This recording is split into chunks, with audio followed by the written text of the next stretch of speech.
What up, guys? It's Tyler with Hooksets Are Free. Hope you're having a good night. It is Thursday night, June 11th, and we're going to talk about the Ned Rig tonight. So stay tuned.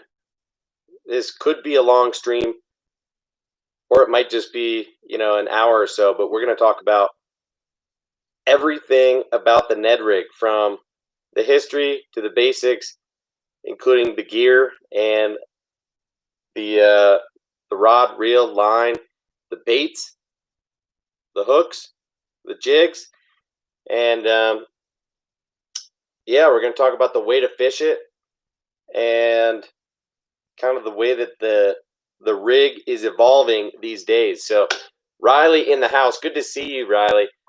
This is we've missed you the last handful of streams, so glad to see you in here early, and hope to see you participating in the chat. How have you been, Riley? I know I saw you earlier today, but wasn't really engaging much with you guys when just hanging out with my daughters. Brooklyn wanted to hop on and show you guys a couple baits just for fun. I don't know why. She was feeling confident and wanting to be on camera and do a live stream, but she felt like it.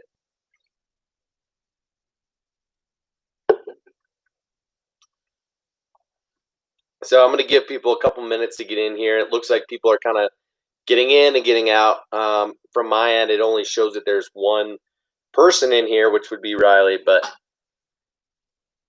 you say you've been busy and doing well. Awesome.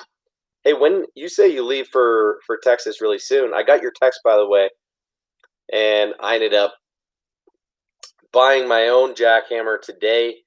Freaking Ray has gotten the best of me now twice in the last month or so, just by notifying me of deals.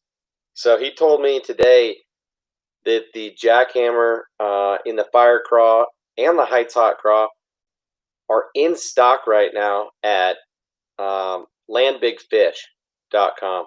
So I couldn't help myself. I went over there. I put two in the cart and went and browsed around looking for other things. Saw a couple other things on sale that I like.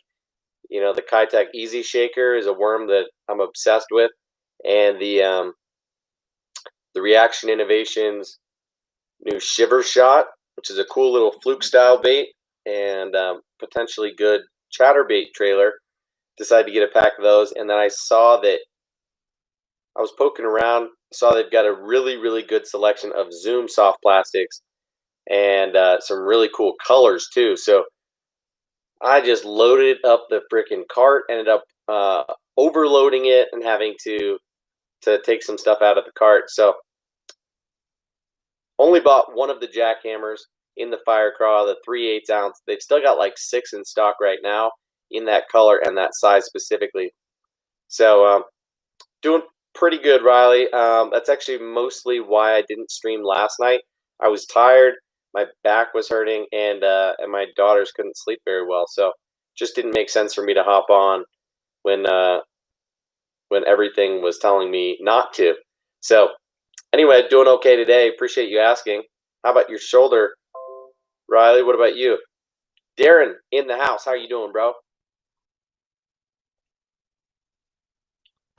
Hope you're doing well, Darren. We're going to start talking about the Ned Rig here in a minute. I'm going to text Ray and just let him know that I'm on.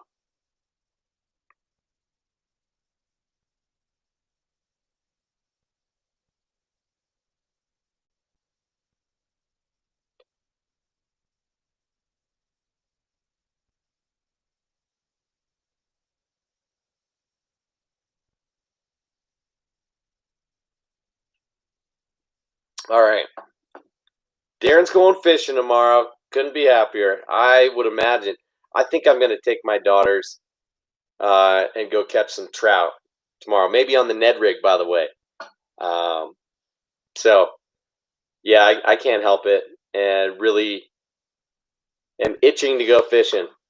So I haven't gone as much in the last month as I wish I could have gone.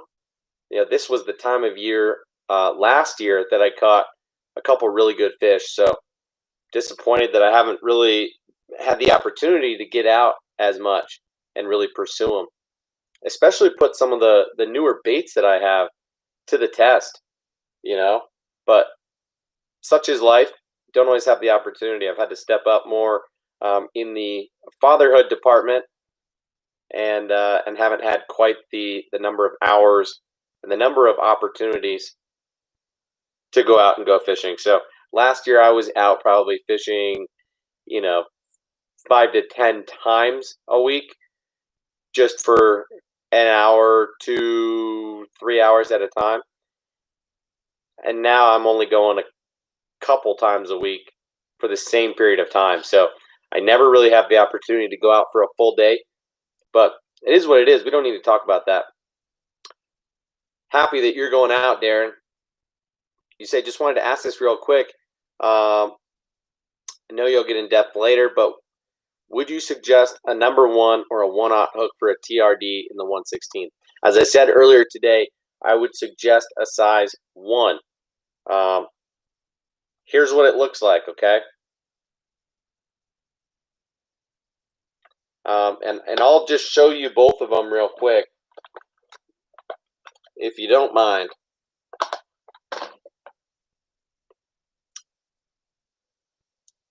Super Mexican, what up, bro? So this is the TRD. This is the Finesse Shrooms, which it comes with a size 1 hook on it. The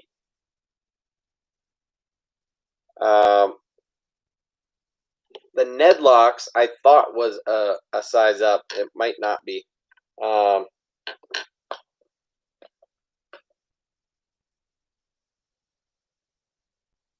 Oh damn, that one's glued on there. Shoo! Uh-oh. I don't know that I'm gonna have to go digging around for that box. That's not good.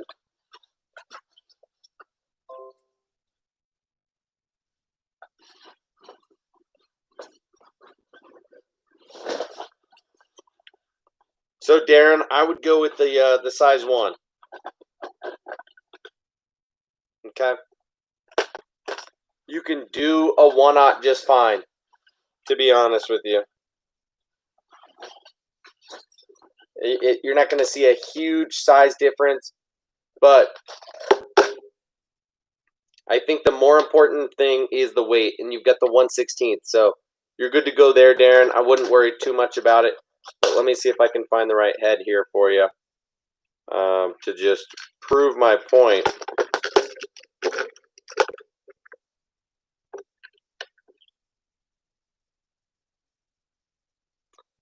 So check this out.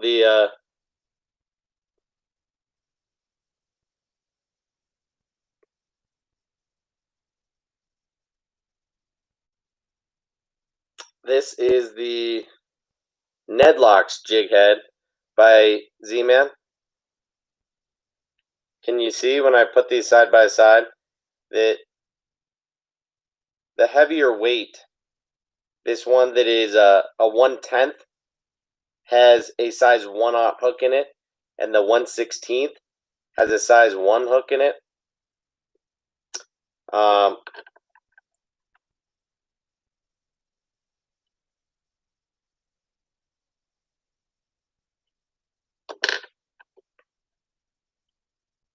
I'm going to show you what it looks like rigging the size 1 versus the 1/0 hook.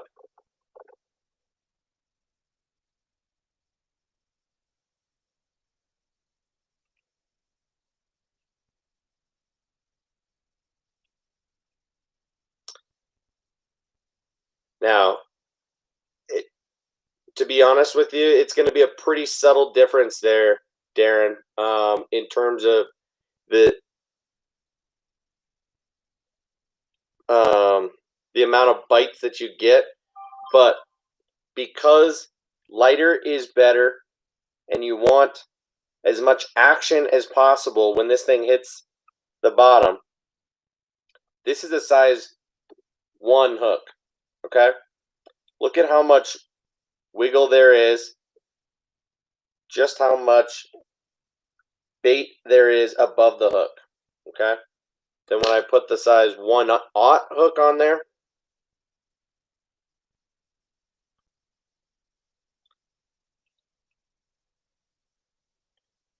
you're going to notice that it's much more close to the middle of the bait here. And the bait just has a slightly different action. Just that one size up, and the bait has a little bit less of a tail and less action on it. So if you're doing more of a dead sticking presentation, a size 1/0 is just fine.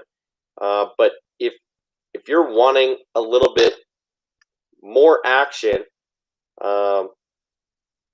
and you're looking for more bites, I would start with the size 1 hook always.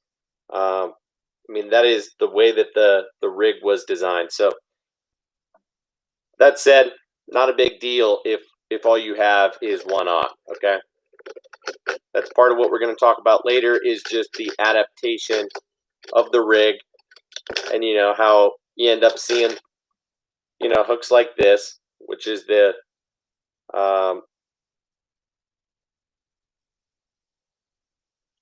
finesse TRD, or the finesse shrooms.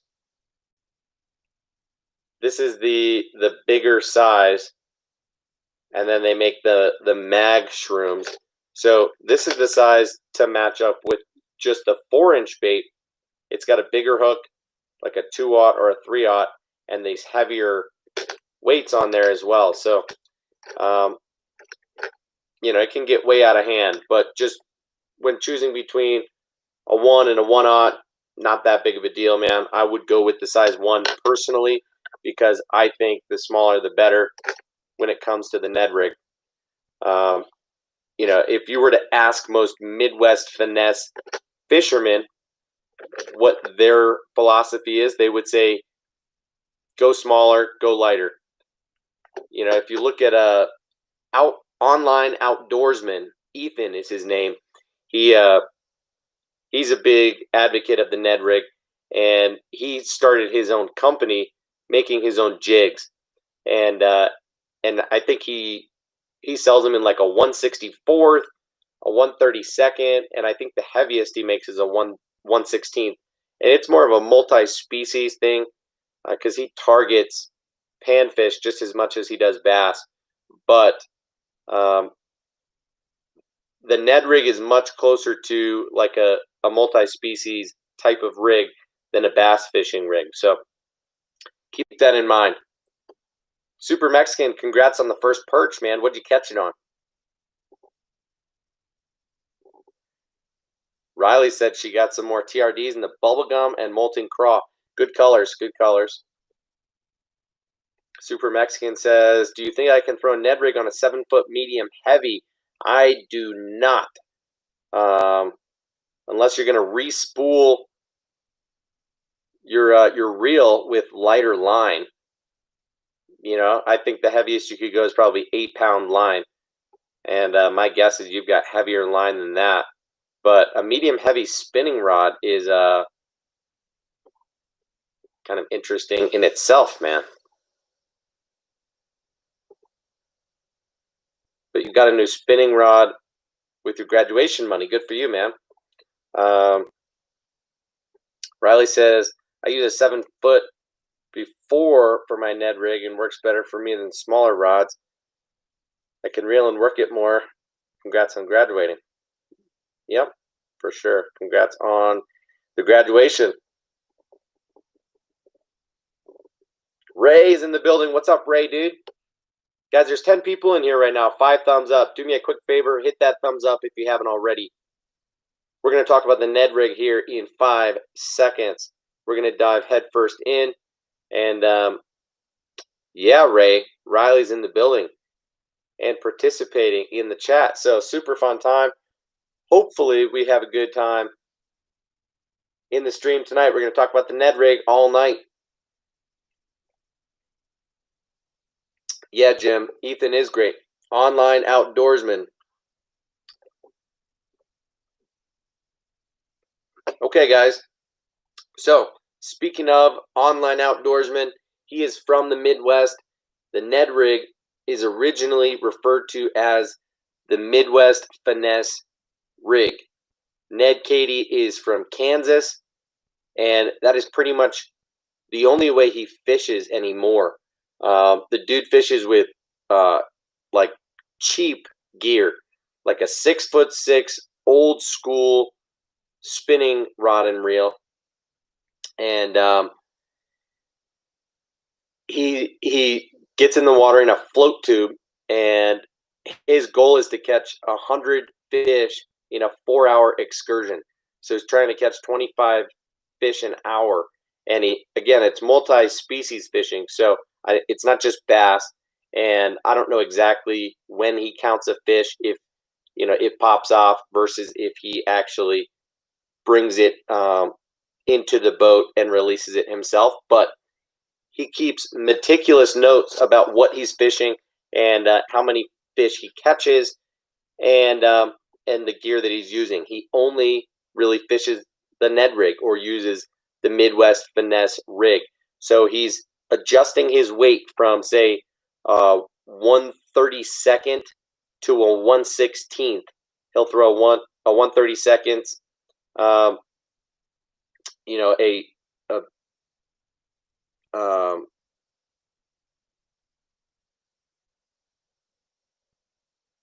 3/32.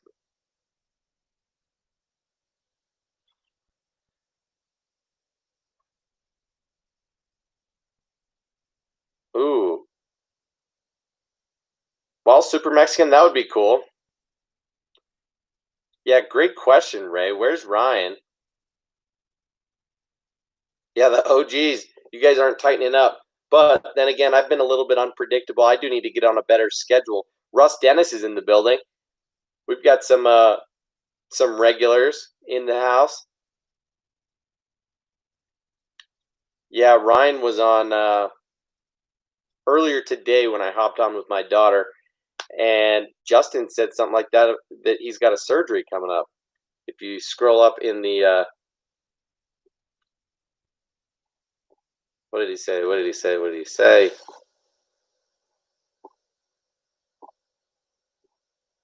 I don't know. Whatever, Ray. All right, so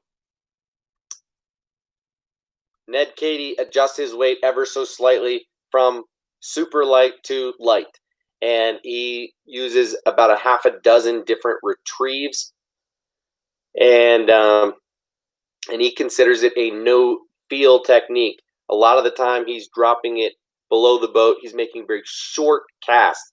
He's not bombing it out there, so he's making anywhere from 20 to 50 foot casts. Literally, we're talking 5 to 20 yards. Very short, targeted cast, letting it fall. He's counting it down, knows exactly where his bait is in the column based on the weight and the bait. And he gets used to that very quickly, and he counts it down, and then he works his retrieve, usually right when it hits the bottom or right before. So knowing that the fish are usually holding on or near the bottom, then he starts his retrieve, and he's working a few different retrieves specifically, and you can work the bait however you want, but most of what he's doing is with the reel and not the rod. Most people would think to pop your rod just like you would with a heavier worm, like you're fishing a shaky head or something like that. But that's not what you do with the Ned rig. In fact, what you're going to do is work the reel. The most common retrieve would be essentially to just turn the reel twice and then stop, twice and stop, and essentially it's going to dive, hit the bottom, and then it's going to come up, swim, dive, hit the bottom, and you're just going to have that very typical swim back, if that makes sense. So that's the most common, but he'll play around with it where sometimes he'll burn it a little bit quicker. It'll come up higher and then kill it, and it'll fall back down, or slower than that, and it'll be more of a drag type of technique. But anyway, let's get into gear, since it looks like you guys are talking more about that right now. Jim King says, I went Ned rigging yesterday with my new 5-foot medium kid spinning rod. Got 6 walleyes, including a 26-incher. Love a shorter rod for Ned fishing. Interesting. Yeah, man. I like it in some situations too. So let's talk about gear while we're at it. And so Super Mexican said he got a Bass Pro Shops carbon light rod with the Shimano neck save. I don't know that reel, but the rod is good, as Ray says. I agree with that for sure. I don't have one myself, but I know they're good, and I've held one many times while in the store. So Brandon says I use a 6.6 medium Daiwa aired. Absolutely love it. Yep, with the Shimano Sahara. Nice. Okay, guys. So Super Mexican says I also got a 6.6 medium ugly stick. I think that's good for throwing Ned rigs. Probably not, dude.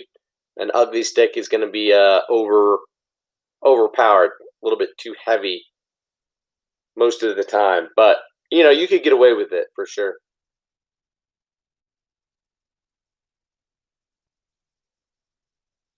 Yeah, Riley, that's a good rig for sure.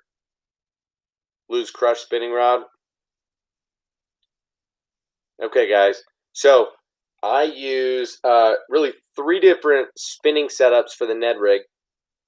2 ultralights and 1 medium light spinning setup. So my ultralight that I like to use for trout and I like to use for longer bomb casts is an 8-foot ultralight by it's that Berkeley lightning rod. It's a cheap, like $40 rod, and on it I've got a rod from Bass Pro Shops that I should know the name of, and it is evading me.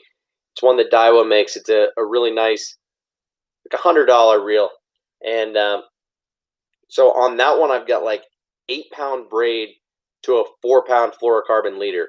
A very, very light setup.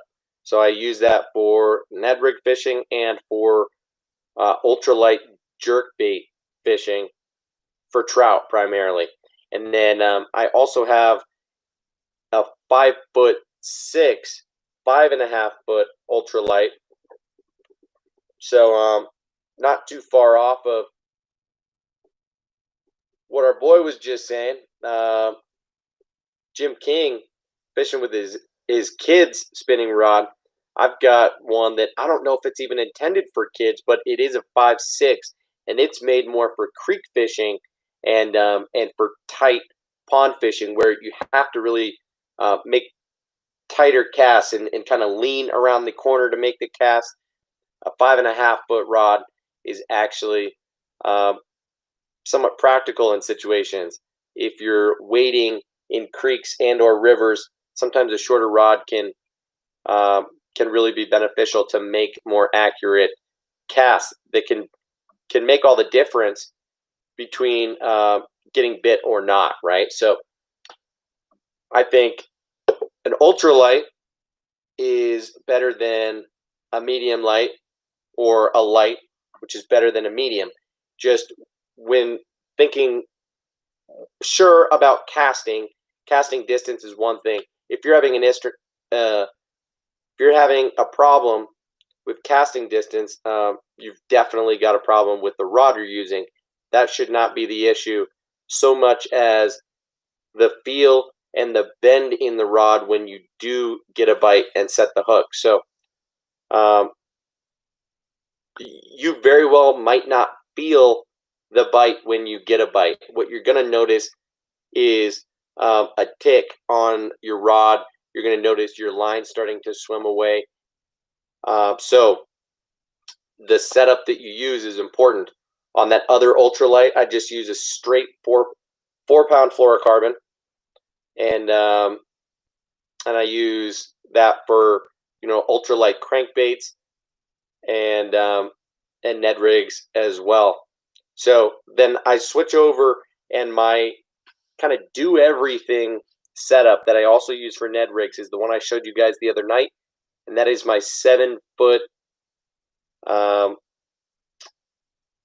St. Croix Triumph medium light fast action rod with a Daiwa Exceller 2500 spinning reel, and I've got 20-pound braid to. I'll switch up usually a 6-pound fluorocarbon leader for the Ned rig, but a lot of other applications I'm throwing on an 8-pound leader, or I'll throw on a mono leader. It depends on what I'm fishing, just because that 7-foot medium light can do a lot for me and is kind of my go-to. I also have a 6.6 medium that is pretty close in power and action to that 7-foot medium light. So Ray says, huh? Extra light better than a medium in the Berkeley rod? Agree to disagree for sure with that particular rod.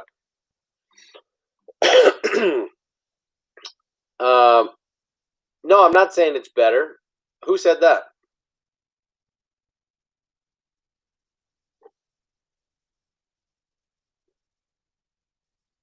I just said I have the 8-foot ultralight.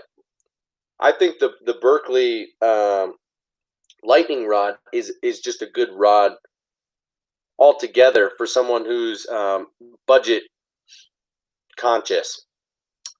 I think it's a solid rod. The ugly stick, on the other hand, I find is super heavy and clunky and not very sensitive at all. But then again, you get what you get when you're only paying, ballpark $50 for a rod. But no, Ray, I was not saying that, dude. I was just saying I personally have the 8-foot ultralight because I got it for trout fishing.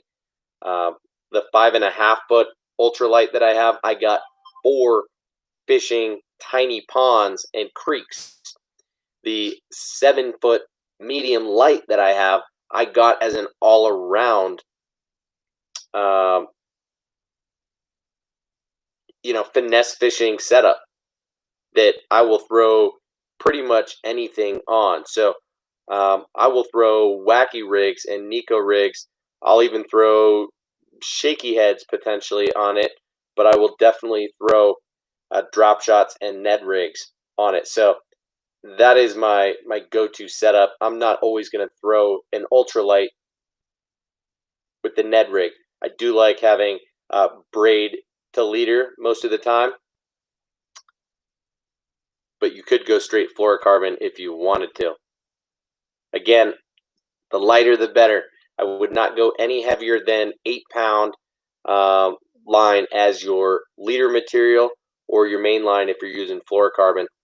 And that 20-pound mainline braid that I'm using is probably the heaviest that I would use if I were you.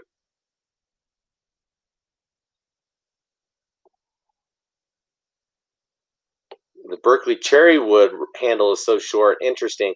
Yeah, I haven't tried that one myself, but the lightning rod is pretty decent. I can go grab it for you if you want to see it, but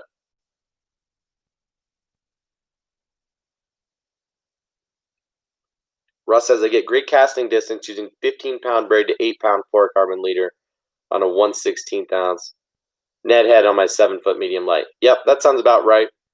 I just usually step down to 6-pound on the leader, but 8-pound will work just fine because your casting distance, you're getting from the braid that you're using, but the bites that you're getting probably have more to do with the leader that you're using. So it just depends on how big the fish are that you're fighting. But we haven't addressed this, but one thing with the Ned rig is that it is not a technique where you are going to fight the fish into the boat. You're not going to horse them in like you would with most bass fishing techniques. In fact, you are going to play the fish. You're going to use your drag, and so we're using light wire hooks on lightweight jig heads.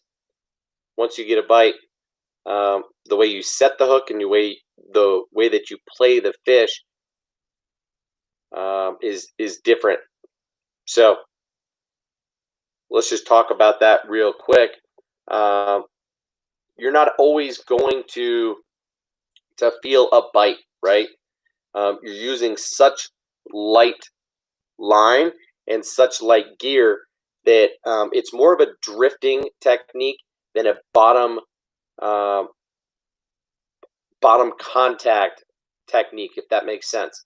Usually with a jig or even a shaky head, a lot of these other presentations, it is a bottom contact presentation where you want it to stay on bottom. Even if you're using a lightweight, you're just going to work the bait that much slower. So a Texas rig, a shaky head, you're going to drag it or you're going to hop it, and you're going to let it continue to fall and hit bottom, drag on bottom. The Ned rig, on the other hand, is not going to be on bottom most of the time. It's going to be slightly off the bottom. It's going to be going up and down. It's going to be drifting. It does even better in current when the water, the current can do the work for the bait. But in general, you are not ripping this up off bottom. You're not throwing this on a heavy weight and dragging it, because essentially then that's just a shaky head anyway. It's not a Ned rig. So like I said, you're working the bait with the reel more than the rod. And so when you do feel something different, you will sometimes feel, a tap tap. You'll feel a tug. It will be obvious. Sometimes it will just feel mushy. It will feel a little bit tight. It will feel different. And this is one of those situations where, Hooksets are free. So it helps to have a weed guard. Some of these hooks come with weed guards on them. Some of them come like this one. The Z-Man Finesse Shrooms Weedless has a wire weed guard on there. Some you can get in EWG style, like the lifted jigs, Ned EWG, or Z-Man makes the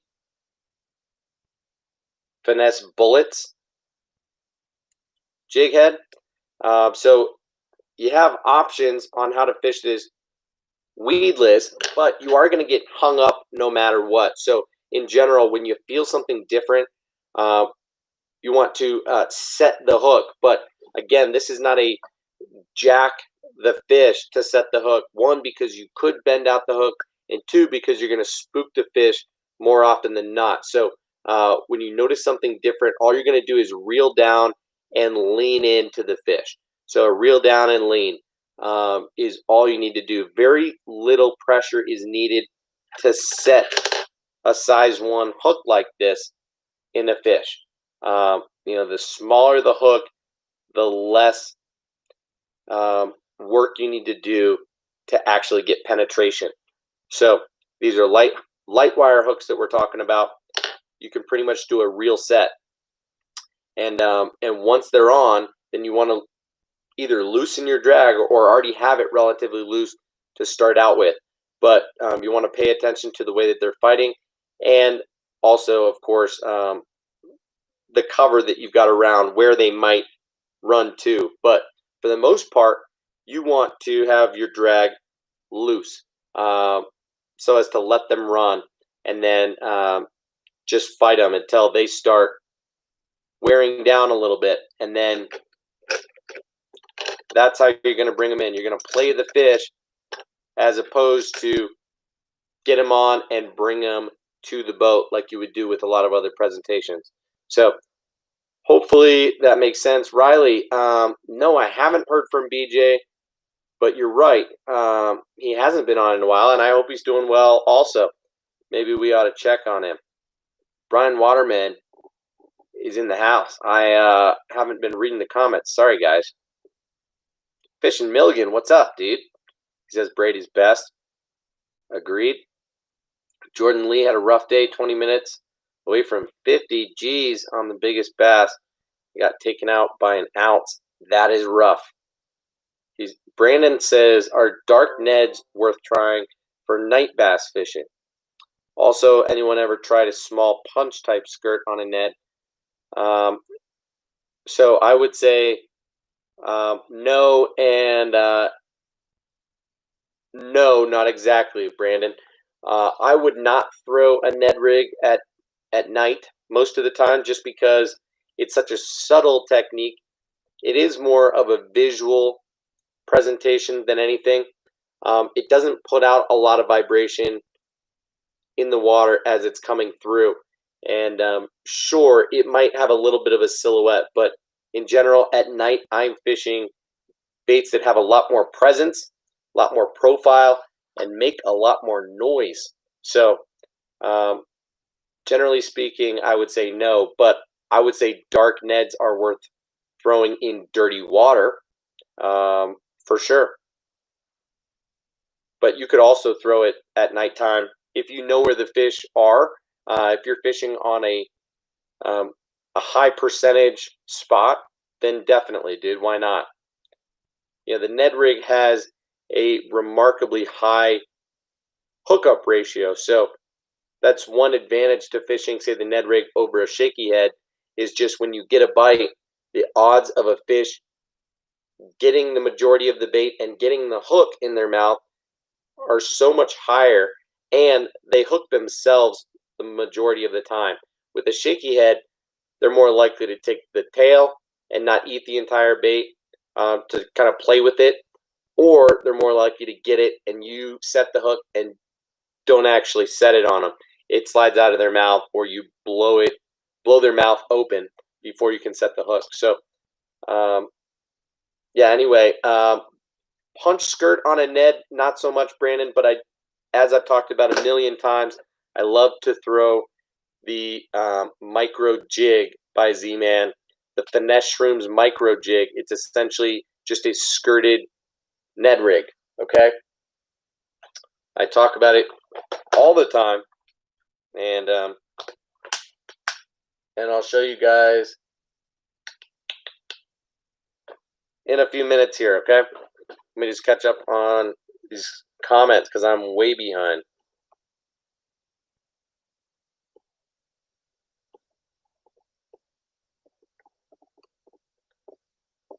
Ray says, got to agree, Brady's best. I don't have braid on any bait casters, but since switching from salt to fresh, I'm tired of the mono and fluoro. My Ned/finesse rod is braid to fluoro. Yep, I hear you, man. It's annoying to have to deal with the memory of fluoro and mono and having to switch out line more frequently. It's cool to be able to spool up braid that will essentially last for the entire season. And there's certain setups that you can use that you'll have strictly braid on, and then a lot that you can use braid to leader. But I forget who it was. Maybe it was Russ that was having the issue with braid to leader and micro guides. That is something that gets in my head a little bit too sometimes. So I do still throw straight fluorocarbon on a lot of my my bait casting setups. A lot of 12-pound and 15-pound.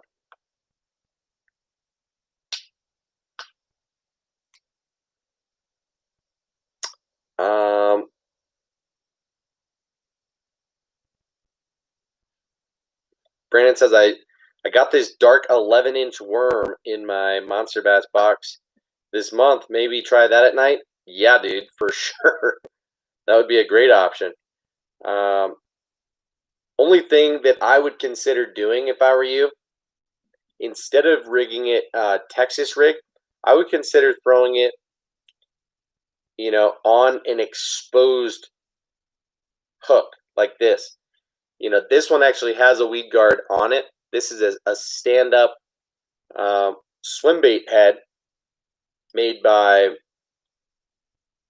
gosh, I don't know who, War Eagle maybe, but this is a 9-inch grub by Z-Man, and I think rigging it on an exposed hook will up your chances, up your hookup ratio significantly.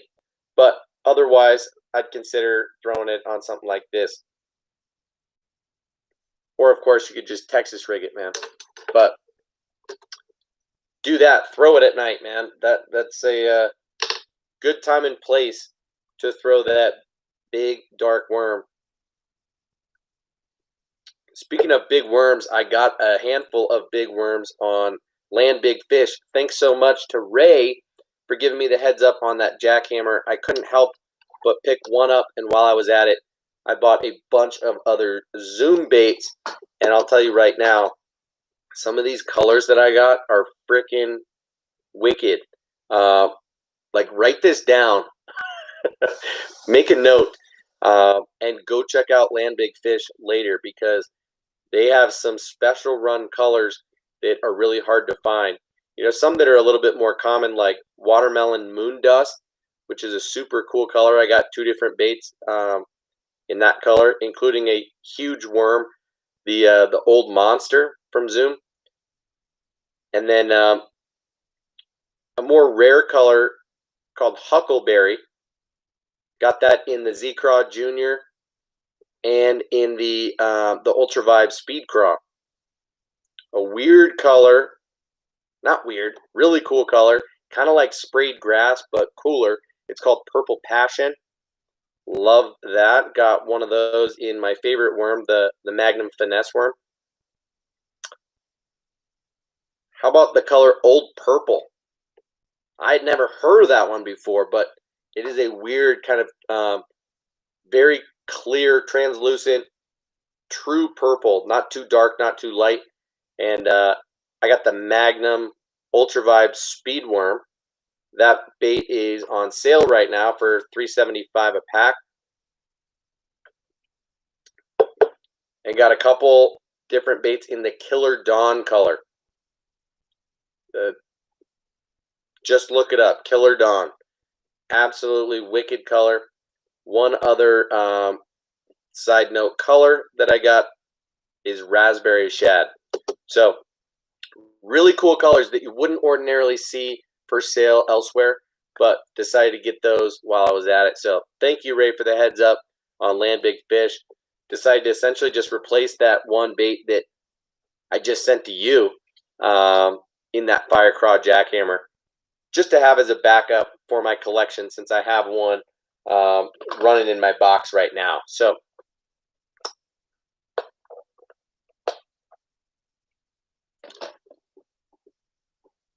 Brian Waterman, what did you say, dude? The spell check is killing you, but why'd you say TRD?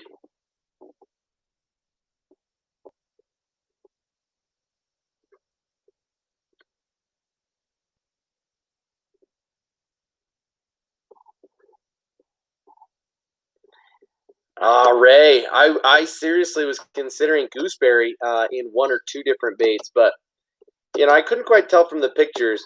Yeah, it looks a little bit too blue for my liking, but it looks a lot like kind of a black-blue swirl type of color, and I like it a lot. But decided to just stick with those 4 or 5 colors that are wicked and a little bit more rare. So happy about it. Anyway, let's move on to kind of the next topic in here. So as I've told you, I like to throw kind of light to medium braid to a leader. So I throw 8, 10, and 20 pound braid to usually a 6, sometimes an 8 pound fluorocarbon leader. That is the setup that I like to use. I prefer a medium light rod. You can use anywhere from, you know, a 6.5 to a 7-foot rod is probably most appropriate. And again, like I said, reel set is going to be how you set the hook and play them on your drag. You do not want them to try and be running or digging and not be taking line out.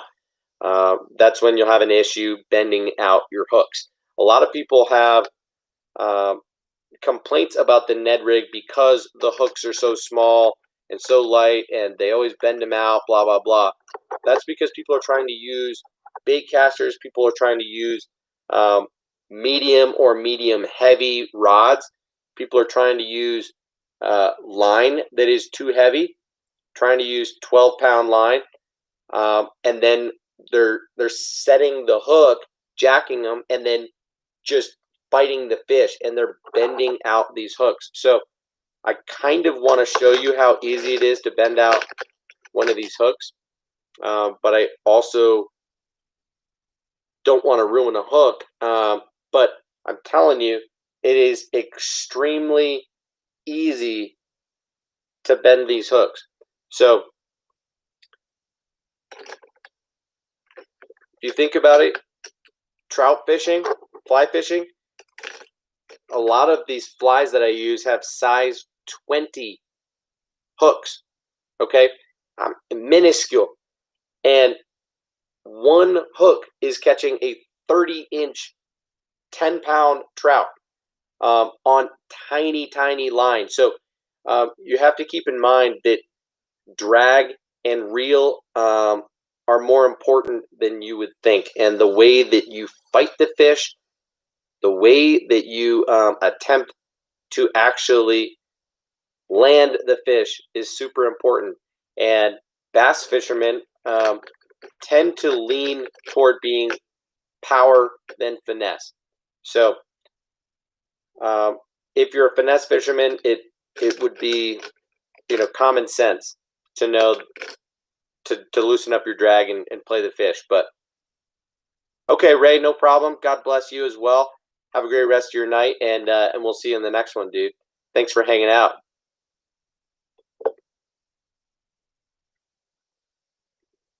Brandon Finsterwald says, I guess dark chatterbait great at night as well. Yes, it is. I still prefer like bluegill colors, and I also like a chartreuse and white at night. But black and blue chatterbait at nighttime is killer. The black and blue jackhammer was my #1 producer all summer last year. I've mentioned this before, but I had a black and blue jackhammer with a matching black and blue 4-inch diesel minnows trailer from Z-Man. That's their swim bait. Had that rigged on there for like a month straight. Caught well over 50 fish on the same bait before I actually lost it to a snag. The bait didn't fall apart or anything like that. It was going strong. And so definitely dark chatterbaits, nighttime fishing is a good option, Brandon.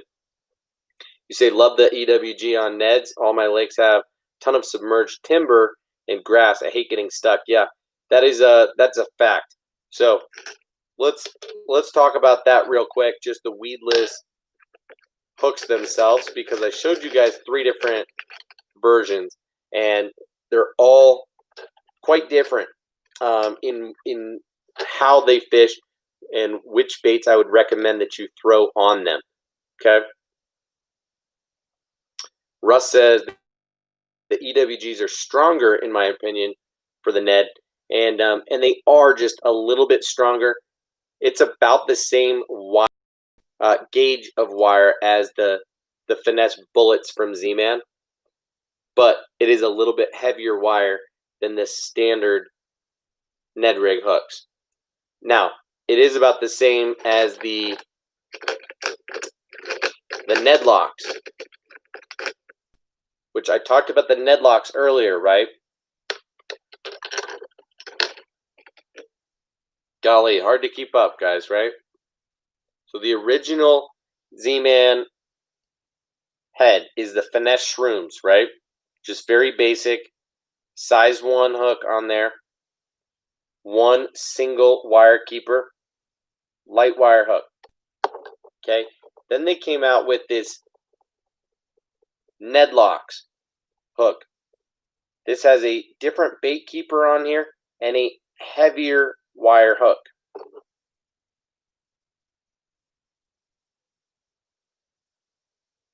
Not sure how well you can tell that, but the wire on the Ned Locks is significantly stronger than on the standard finesse shrooms. So that's probably on par with the other one. So anyway, this Weedless finesse shrooms hook is great because this weed guard is actually pretty strong, right? So you're not going to get hung up too much as you bring that bait by cover, and you're going to be able to snake it through timber a lot better than you would with a standard bait where you pull that up and ding, it gets stuck in wood like you wouldn't believe. So chatterbaits and Ned rigs are some of my favorite things to fish, and some of their least favorite thing to be around is wood. So you have to be careful about the way that you fish them. Now, if you're fishing around submerged timber or lighter grass, I think this is a pretty good option. If you're in a little bit heavier of grass, I like this. The Finesse Bullets from Z-Man. This is essentially a bullet weight attached to an EWG hook. This is a small hook. This is a size 1 EWG hook on here. So it's really small on baits. You know, I would love to show you what it looks like on some baits. So let's just do that real quick.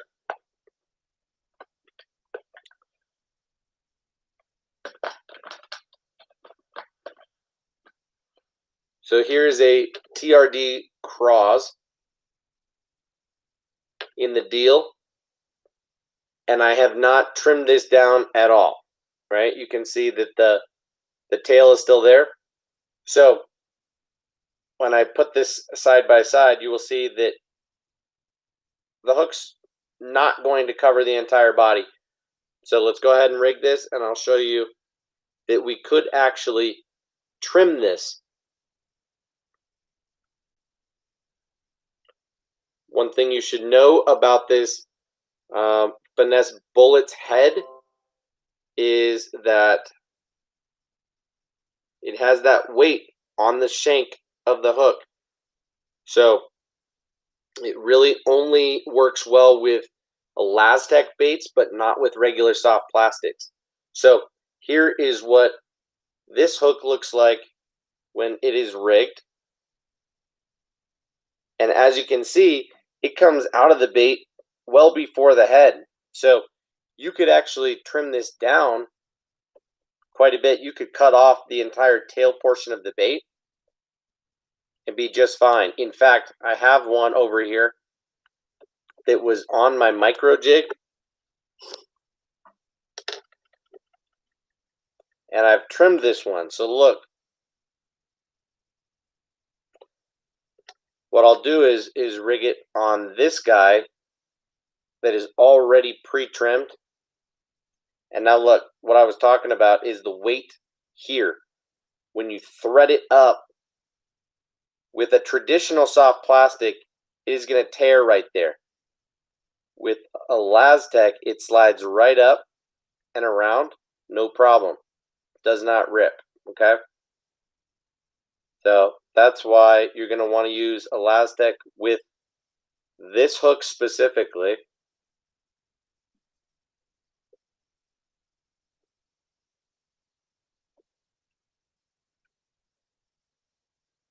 And voila, look at that. That is almost too small, but will still work just fine. So I'd probably go somewhere in the middle between those. But this guy is going to shoot down straight to the bottom, And they still make this in light weights, but then it is going to rest on bottom between the bullet and this weight. It's going to rest like this, and the claws are going to stand up. So almost at a perfect 45 degree, and with a buoyant bait like the TRD craws or TRD bugs or TRD hogs, this presentation is, arguably one of the best. I mean, there are so many times of year where the fish are just keyed in on crawdads. And the TRD craws is such a realistic presentation that that on the finesse bullets, you can fish it in and around any type of cover, and you can expose that bait and feel safe that it's going to come out of whatever. So you can bring this out of grass and it be a lot cleaner than pretty much any other head. When you look at the way that this line tie is and how it's built into the bullet weight, grass does not get caught on this nearly as easily. The other head that I really like, and I know you guys do too, is the Ned EWG from Lifted Jigs. Really, really great one here. It matches up perfect with this copper truce. And the thing to know about this is it's a little bit easier to rig on any type of Ned Rig bait. You don't need to have an Elastec bait. As you can see, it's pinching up here at the top.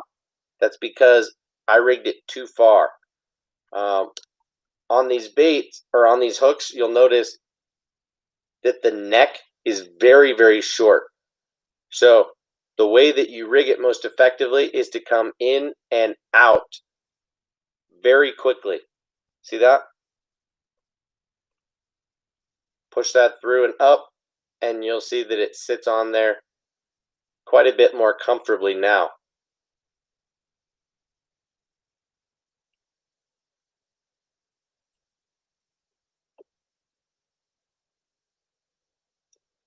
Okay, and there is your Ned Rig, proper Ned Rig, weedless. Okay, you can expose this one as well, and this is not going to get hung up in wood nearly as easily as a standard Ned Rig, or even as this weedless finesse shrooms. So for good reason, people have a lot of confidence in this hook right here.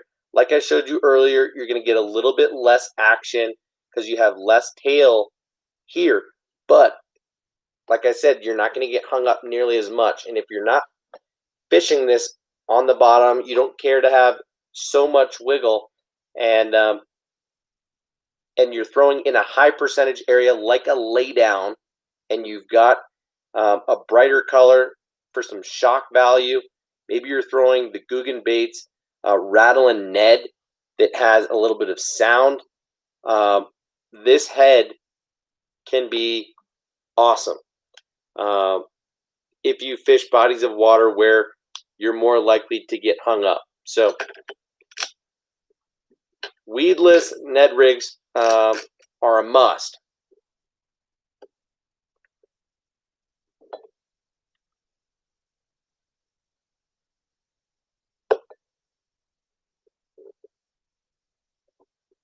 Justin in the house. What up, bro?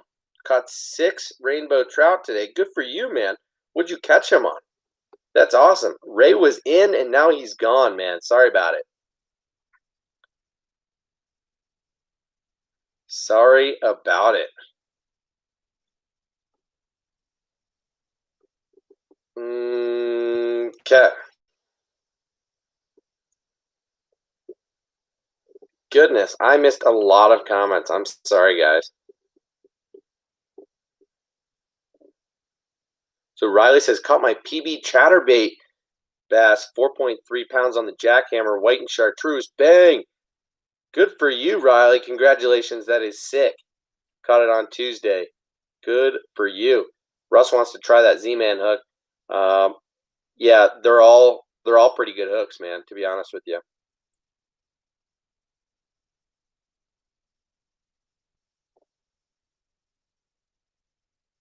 Russ, which hook are you referring to when you say will they still stand up? They stand up on the mushroom style jig heads, but not the bullet style jig heads. Okay, so that's what you want to pay attention to.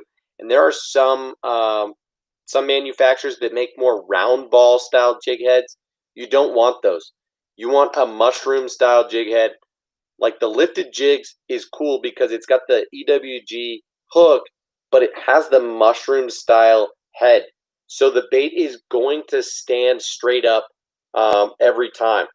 And that is awesome. Now, like I said, with this hook from Z-Man, the Finesse Bullets jig head, this is always going to rest at more of a 45 degree. It's not going to lay down flat, but it's also not going to stand straight up at all. So that one you're going to want to use for more crawfish type of presentations. I would not pair these two up. And some people do this, but personally, this pairing would not be one that I would rig up or would recommend.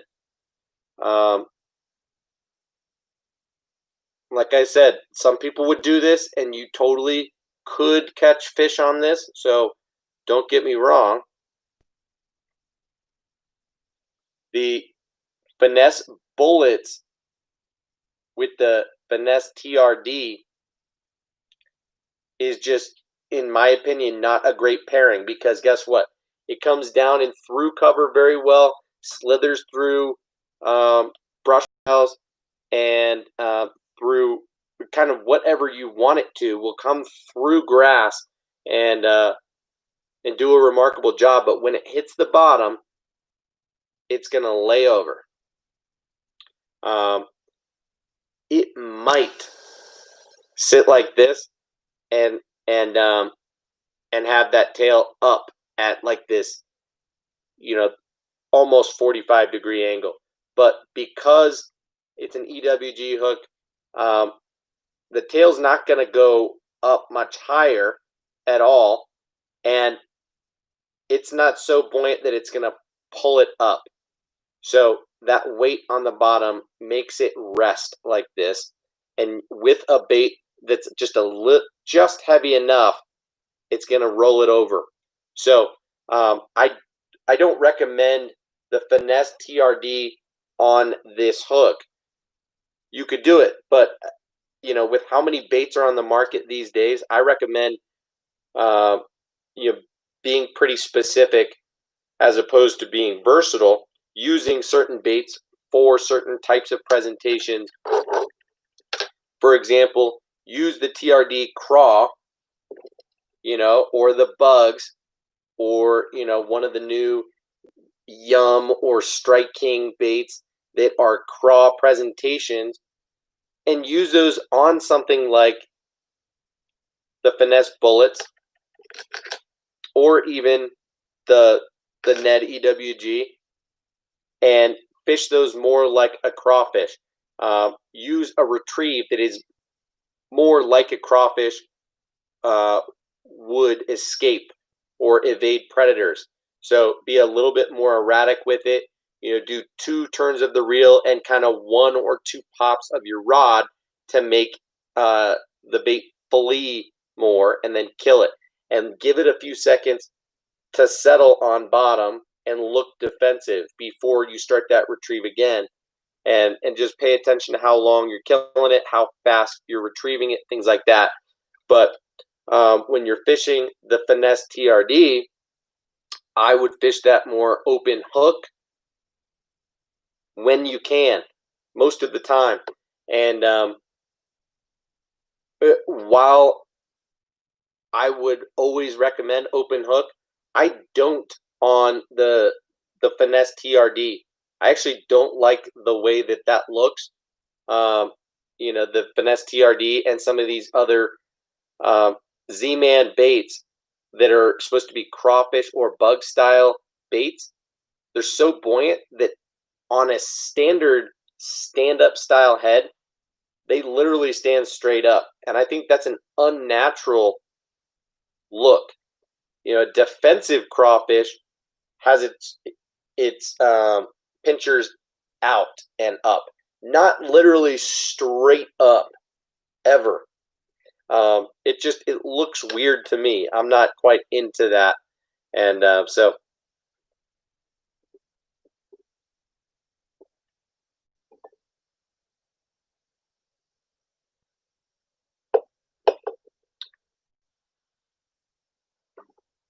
Alan's in the building. What's up, dude?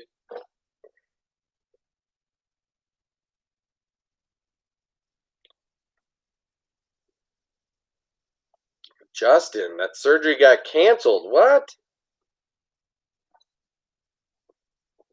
Yeah, Russ, the Ned EWG is kind of hard to find, which is weird. It shouldn't be because I know that they're working hard, and I know that that's like their number one seller at Lifted Jigs. So you just got to keep your eye out and maybe send them a DM, like on LinkedIn. I bet they'll tell you exactly where you can find them. And I'm sure you could buy them direct, but you're going to have to pay a little bit more with shipping probably. Riley said,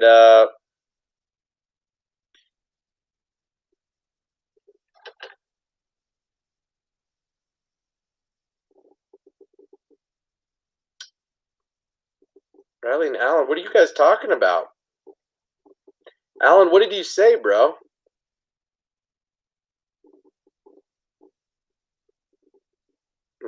I don't even know. Alan's talking about playing dead.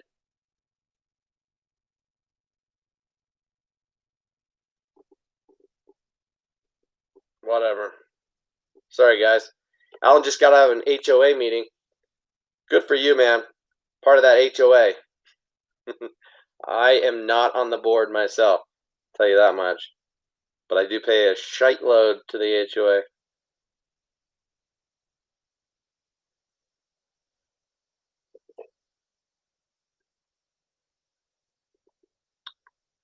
Justin, is there an EWG mushroom head for the Ned Rig? Yeah, man, that's what we were just talking about. That's what I was just showing you, dog.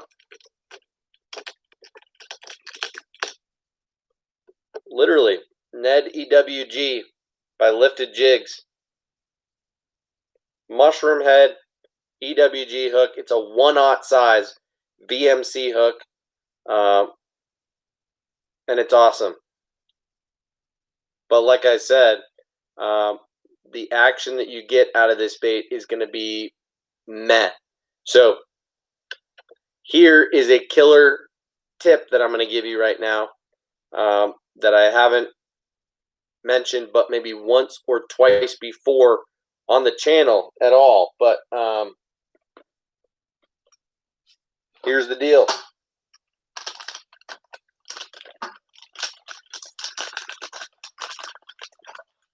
When you pull a new bait out of the package,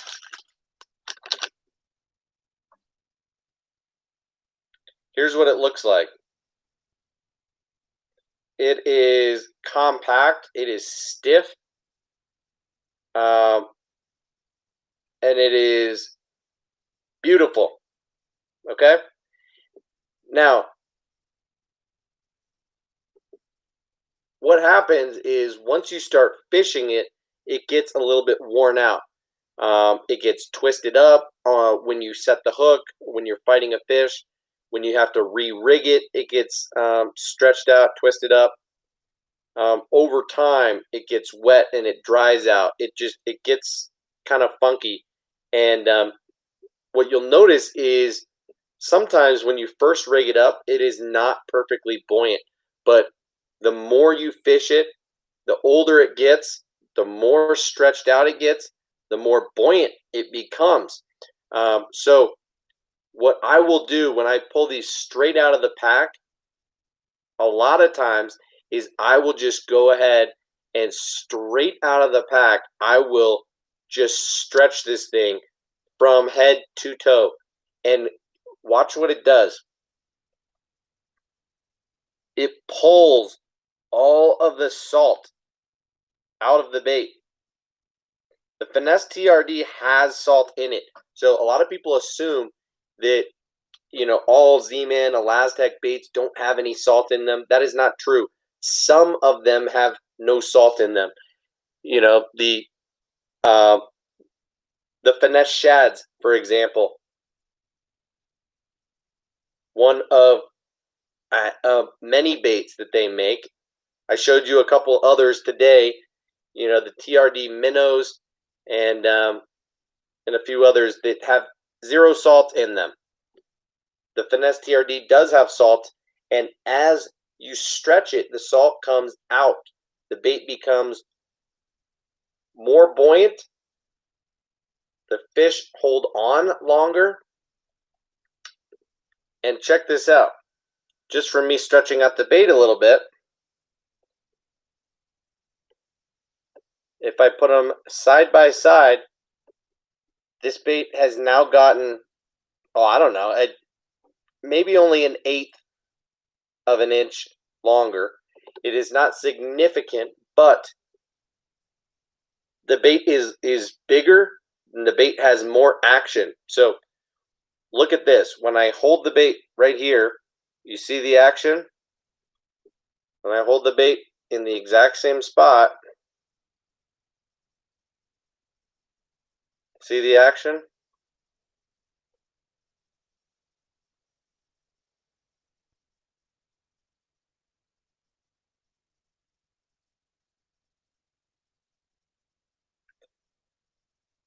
I don't know how well you can see that, but I mean, this bait wants to lay over just when I hold it, And so that little thing can play a huge role. You wouldn't normally think when you pull a fresh bait out of the pack to mess it up. But with Elastec baits, you're going to catch dozens of fish on every bait. You're going to end up fishing that bait for as long as you want or for as long as you are out. And then you are going to most likely take that bait off the hook and put it back in the bag. It is insane how durable these baits are. So fight the urge to take it straight out of the pack and rig a fresh one on your hook without stretching it out, wearing it out, breaking it in, and getting it ready to fish most effectively. Does that make sense, guys? Leave a comment if you have experienced that as well, if you know what I'm talking about, because that makes a huge difference. Sometimes you will rig up a fresh Finesse TRD, throw it in the water, and it is not perfectly buoyant.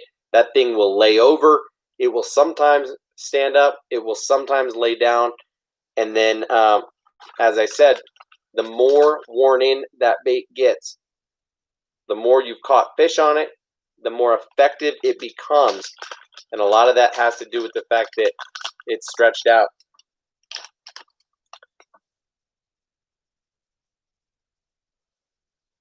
Jack, what up, bro?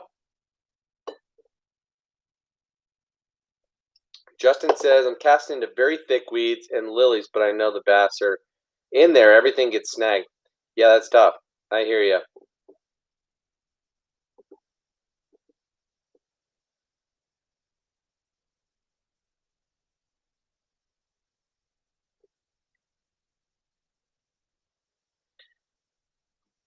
Okay, Alan, I hear you now. So what you were saying is you actually kind of like the idea of a Finesse Bullets jig head with a Finesse TRD on there and it hitting the bottom and laying down and looking dead.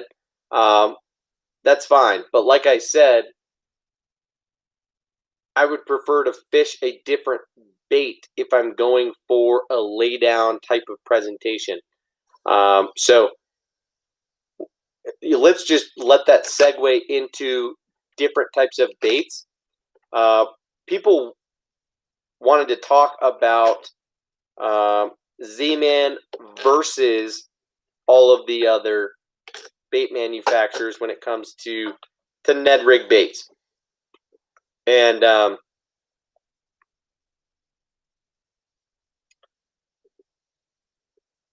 Brandon's got to hit the hay. Dude, no problem. Have a great rest of your night. Have a good day tomorrow. Cheers, dude. Thanks for hanging out.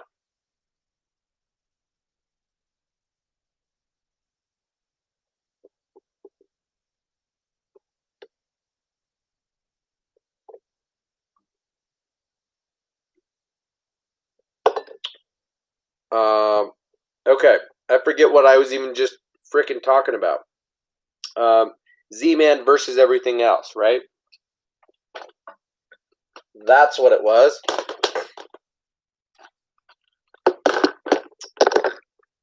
Now, Z-Man makes some really awesome baits. And they kind of coined the Ned Rig. And they still dominate that market for sure. But over the last handful of years, there have been a number of companies that have kind of joined in the space and have created their own Ned Rig baits. And now there are dozens on the market. I made a video, I don't know, a month or two ago, where we talked about 20 different Ned Rig baits. And I think half of them were Z-Man and half of them were from other manufacturers. And the main point that I'd like to make is that the Z-Man baits tend to be buoyant. And not just buoyant, but extremely buoyant. They stand straight up. So the cool thing about Z-Man's baits is you really get a range of different profiles. So let's talk about some of those, 10 Z-Man Ned Rig baits real quick. The Finesse TRD is the most classic, right? That's the one we've been talking about this entire time. And it is just a 2.75-inch stick bait. Initially, it came from guys cutting up Senkos and similar types of baits. So the Z-Man Zinkers is like a 5-inch stick bait that sinks. It is a salted Elastec bait, so it is not buoyant. But guys from Kansas were taking that bait and cutting it in half and threading that on a mushroom head and fishing it Ned Rig style. And it's not a stand-up bait. So it's interesting that the Midwest Finesse rig was started and fished with baits that were not necessarily buoyant or stand-up like Z-Man Elastec baits tend to be and the Finesse TRD is. So the Ned Rig, since becoming more mainstream, has been more about a stand-up presentation. And in general, I think that's what people are looking to do when fishing a Ned Rig, is to have a bait that can have a decent amount of action on the retrieve, but when stopped and it hits the bottom, that it's going to stand up instead of fall down, that it's going to maintain a fish's interest as opposed to turn them off, if that makes sense. So the Finesse TRD is 2.75 inches. From that, there are a few other stick baits, worm style baits, and the TRD Minnows is probably the first and most obvious, and it's a 3.5-inch just minnow style bait. As you can see, it's got this little tail on the end, and this one is completely salt free. No salt comes out of this thing. So a little bit longer profile than the standard Ned Rig, so you're going to get more action on this thing. I think rigging this on, say, the lifted jigs, Ned EWG, is a super appropriate rig just because you've got a little bit more tail to play with. So I'll show you what that looks like real quick before we move on to the next bait. I'm not going to rig every one of these up just because I don't want to take forever, but I do want to show you guys what these look like.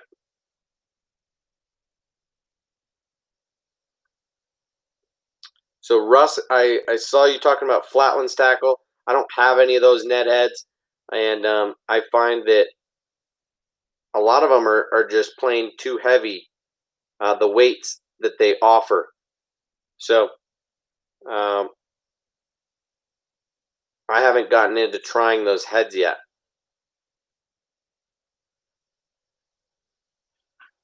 I don't have this rigged quite right. It's got a kink in it. So we're just going to try again, guys. Pick yourself up and try again. That's the beautiful thing about Elastec versus other types of soft plastic is when you don't rig it properly and you realize that you need to redo it, you can redo it with no problem. The bait is not going to get torn up. It's not like a one and done or 3 times and done. You can rig this thing, I don't know, 20 times. It doesn't matter. So look at that. This is a size 1 hook on there. Plenty of tail. TRD minnows. This was made more of a drop shot bait as a minnow profile, but works really well on a Ned rig. Same concept is the finesse shads. Okay, guys, this is a 4-inch shad type of bait. Long tail on there. This bait has a belly slit and a little bit of a hook slot on top. So I also really like the Ned EWG on this one. In fact, it might be one of my favorite pairings, just period. I mean, look at that thing.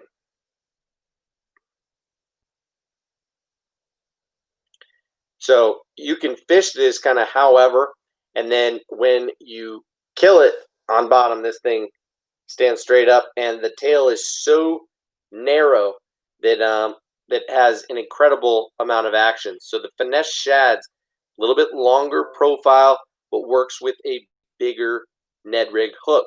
Works well with a 1/0 or 2/0 size hook. So what you could do if you didn't have the lifted jigs Ned EWG, but you do have, say, the Z-Man, the Shrooms jig head. What do they call it? The bigger size of the finesse Shrooms. This has like a 2/0 hook on there, and this is a Brian Latimer rig right here.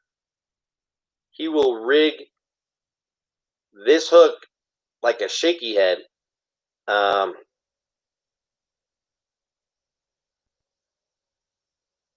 And just like that, fish it, voila. But I think that's an okay way to fish it. It does present at an angle like that. So what I like to do is just take this big hook, and as well as you can, you thread this friggin' thing up there. And it's a long way to thread this bigger hook. I mean, I'm telling you,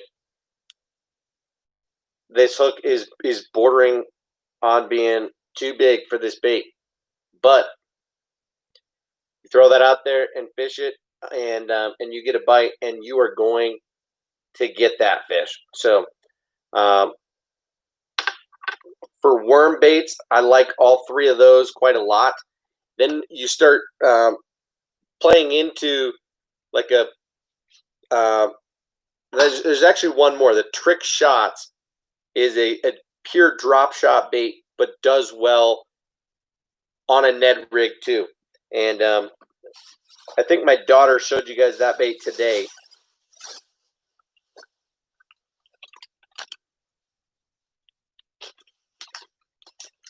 So the Z-Man Trick Shots is it's got a flat tail,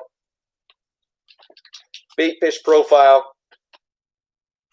Does the same thing. Stands straight up on a Ned rig. Great bait. Then you get into more tubes and craws and beavers. Hold on, guys. I'll be right back.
Okay, sorry about that, guys. Appreciate it, Alan. Yeah, speaking of my daughter, that was her. So anyway, let's get back to talking about different types of baits. So Z-Man makes buoyant baits, right? Worms, craws, bugs, kind of any profile you want, but generally speaking, their baits are going to do this on a Ned rig and on a drop shot. So when the bait is moving, it tends to be more horizontal than other soft plastics are, which is great. But when you kill it, that bait is going to stand straight up. So that is good in a lot of situations, but also not ideal in some situations. So I did mention the Guggen baits rattle and Ned. You can hear that. There's a rattle in the nose of the bait. So you rig this thing and it is heavier in the nose and it just wants to lay down.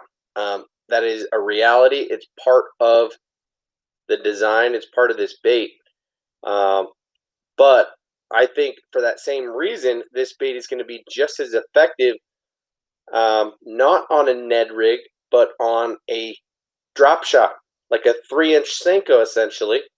So you just rig that wacky rig on a drop shot and it comes up and that rattle is going to go. It's not going to be quite as aggressive as if it was side to side. So I guess you could rig it like Texas rig on a drop shot, but I'm not quite sure how you'd get the most amount of sound. But like this, it hits the bottom. When you're fishing the Ned rig, this rattle is going to go every time. So it's actually a really compelling bait. I find it pretty interesting, but it is a lay down style bait, and there are some in that same category that I will throw, and so like I mentioned, I think they all fall into the same category of also being great wacky rig drop shot baits. There are two others that I throw somewhat frequently and think are good baits, but are more dead sticking presentations on a Ned rig. You're going to fish them much slower and just expect the bait to do the work. Now, the Roboworm Ned worm in the 3-inch. Roboworm is known for their colors. This is a black and blue mixed with green pumpkin. This is a prism shad. Very cool color. So these colors will do the work. This bait here is very unassuming. This is the Zoom Beatdown.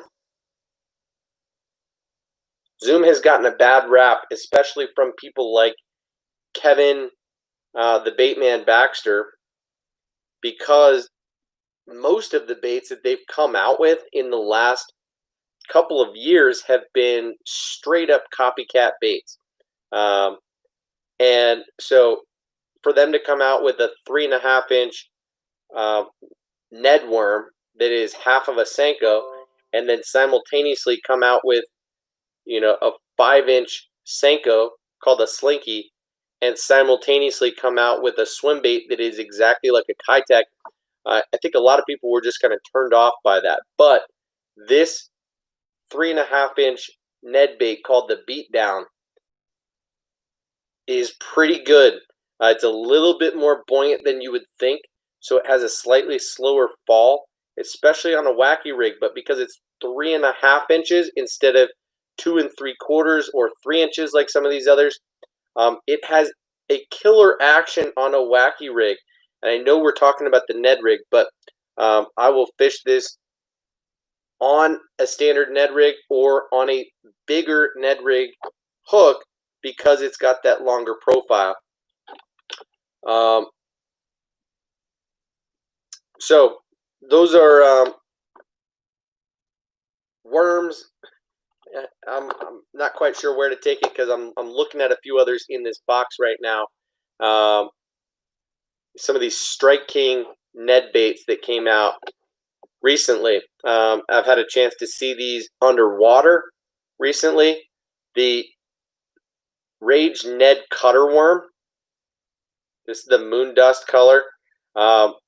It's very interesting.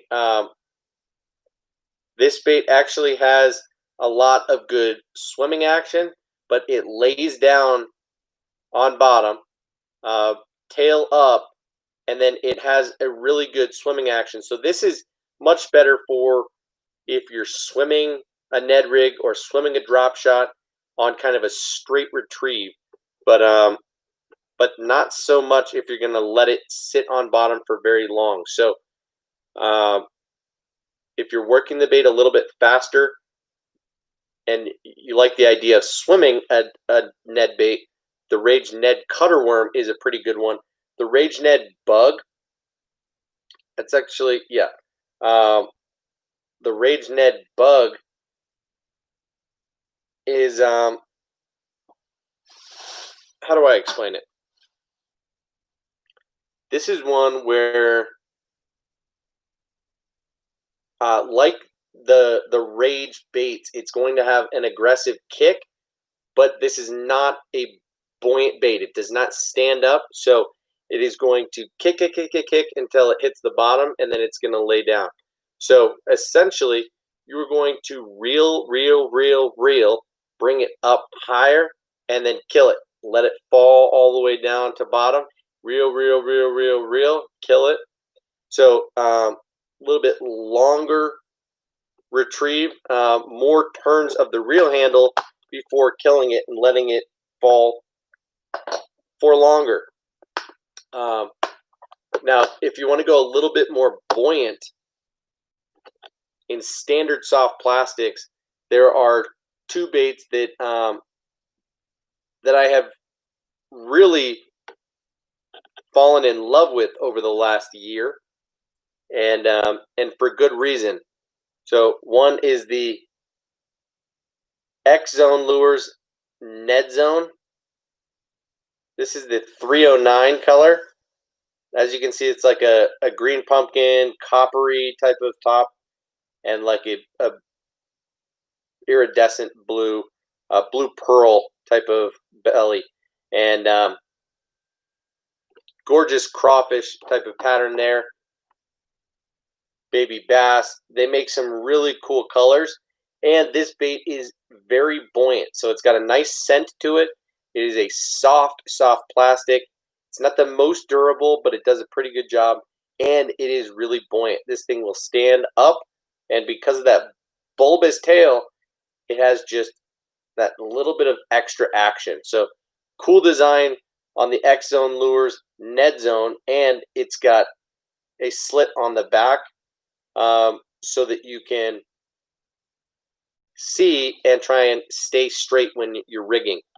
The other bait that I have really fallen in love with is the Missile Baits Ned Bomb.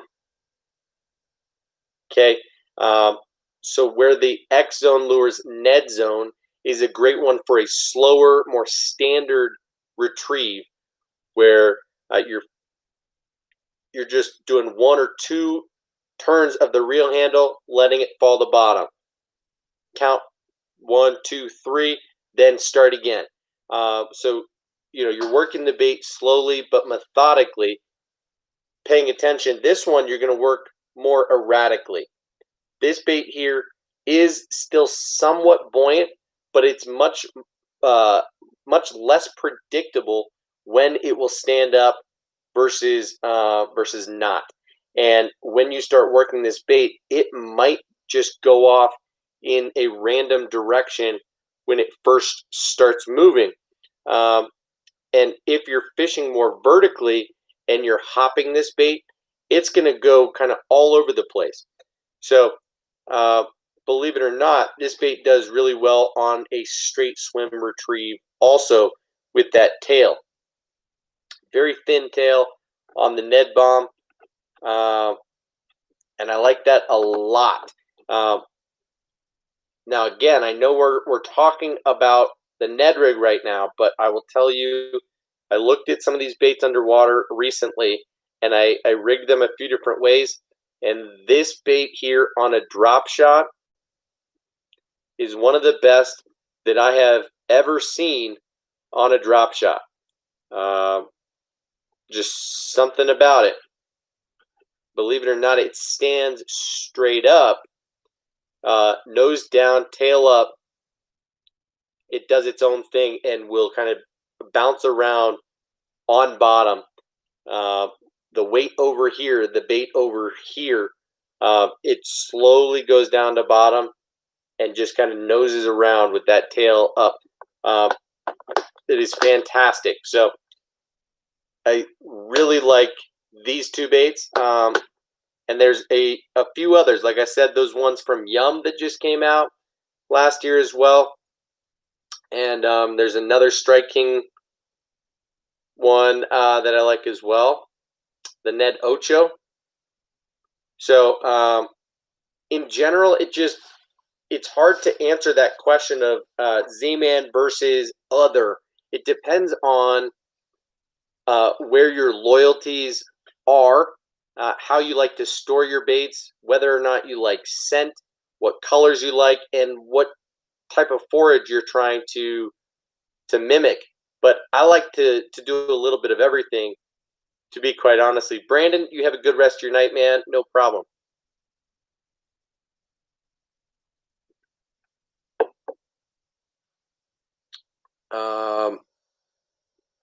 Justin, who's your new tackle company? Zoom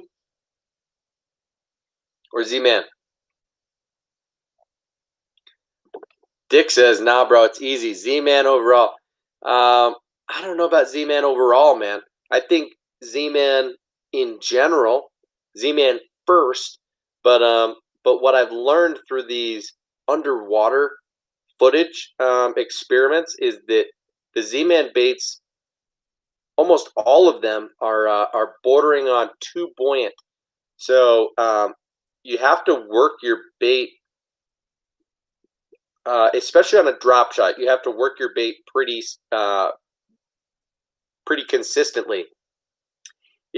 If you dead stick your bait, it's going to go straight up and down. So like on a Ned rig, if you're fishing a craw or beaver style bait, I don't love the way that it looks. Yes, I know, Dick. Dick, I love Z-Man. But here's the thing, is that if I had all my baits up on the wall, it would look a little bit different, dude. But I've got X Zone and Missile and Guggen baits and all of these other baits in these plastic containers. All of these over here are soft plastics, believe it or not. And I've got tubs. This is full of like 25 packs of soft plastics, and yeah, I've got a lot more, dude. Only thing is, Z-Man, I've learned my lesson. Can't be stored very easily. You look at that and just the warpage. Like it is bad quickly, dude. So anything that I've put Z-Man soft plastics in has gotten destroyed very quickly. This box that I keep my my micro jigs and my Ned rig baits in. Look at that. I can hardly close it anymore, and it's not sealed. It's all warped and wonky. So I need to get a new one for those. I don't like keeping my Z-Man baits in anything other than their bags, and so they stay on the wall until I fish them or do something with them. So these 20 or so bags of Z-Man soft plastics that are off the wall right now were from the underwater footage that I did recently. So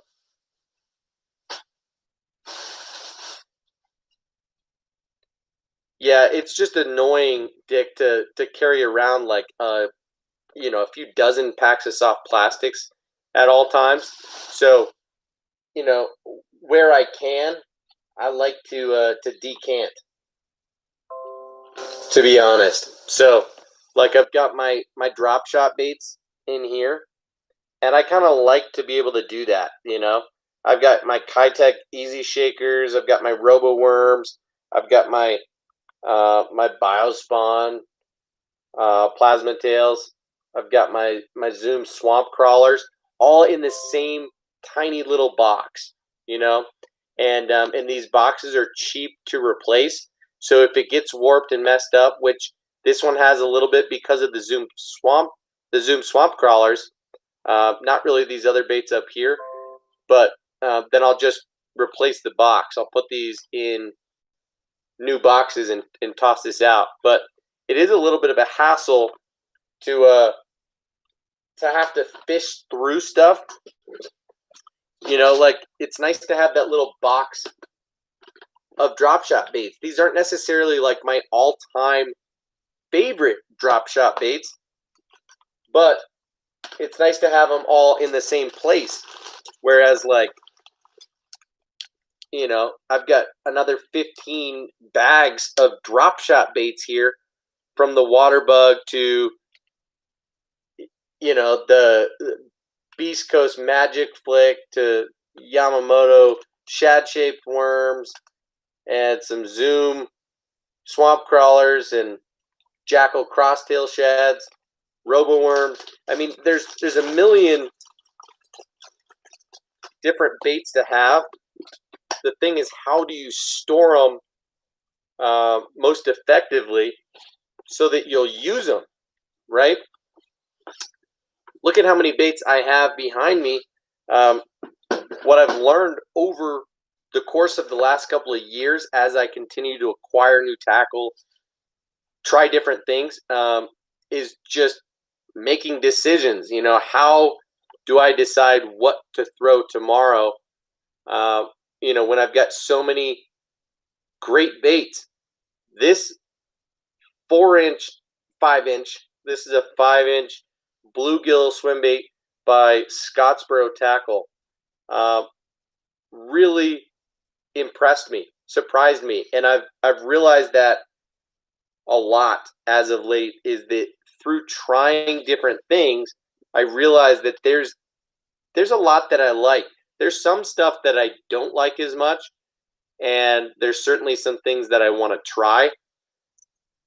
I've come to realize that rigging uh, a craw sideways on a chatterbait or a swim jig doesn't look quite as good as I thought it did or would.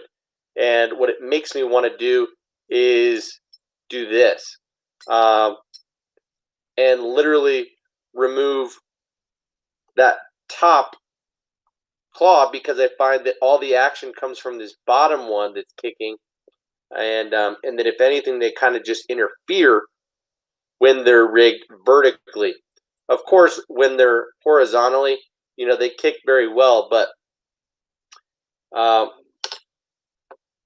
I'd rather have it be essentially just like, a speed worm, ultravibe speed worm, right? That's exactly what this looks like now. So anyway, sorry to go off on a little bit of a tangent. I'm definitely not caught up with the comments, but we're almost 2 hours in, guys. I'm going to sign off here pretty shortly, and love to answer any questions or talk about anything that you guys want to. Right now, real quick, I was going to go into a little bit more depth about common mistakes and how the rig itself has adapted in recent years. But I don't know. The main common mistakes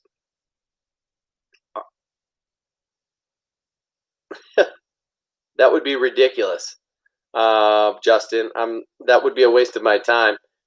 I'm sure it's well into the thousands how many baits I have, but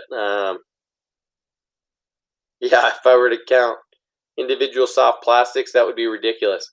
I mean, I bought another 10 or 11 bags of soft plastics today on Land Big Fish, and who knows how quickly I'll run through those baits. So, if you could just see what I have laid out on my desk right here. I kind of want to just gather it all up in my hands and show you, but that would make a mess.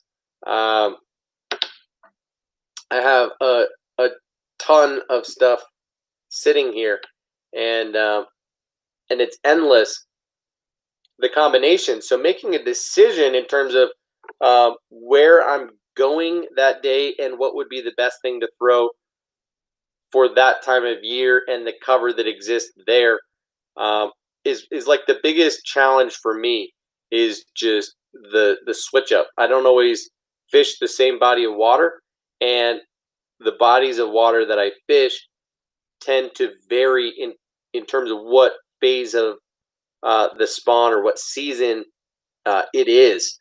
So where some of the places that I'd fish, it's certainly post spawn right now. Others, it is the middle of the spawn, and so the approach is totally different, going to one versus another. And so picking out what I'm going to take with me the day before is a task in itself, for sure. Dick says, yeah, I never take any baits out of the package. That's why I started using the Guggen stuff so much. Those clamshells are clutch. Yeah, clamshells really are clutch, dude, for sure.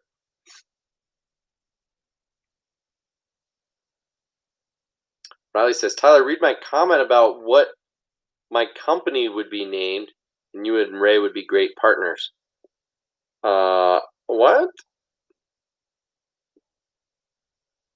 My company name is going to be Too Much Tackle, with my friend's angry face every time I get more and new baits. Whoops, I actually say whoops. I accidentally pushed the place order button, my bad.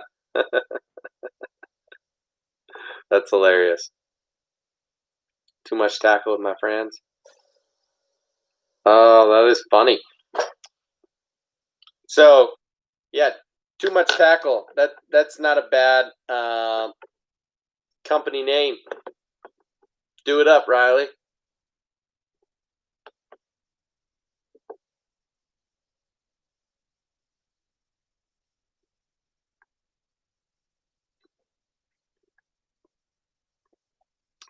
Yeah, I think we both probably have a little bit too much tackle, if we're being honest.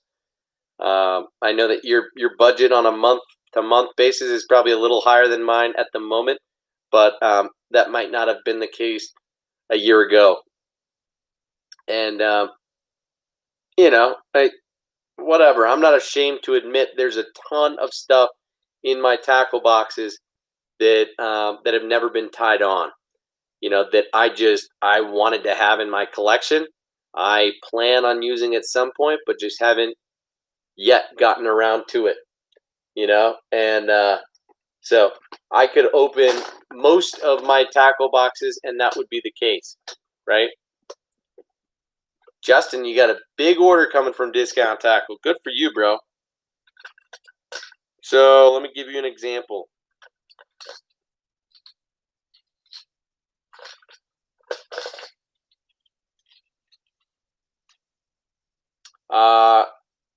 No, I've thrown that.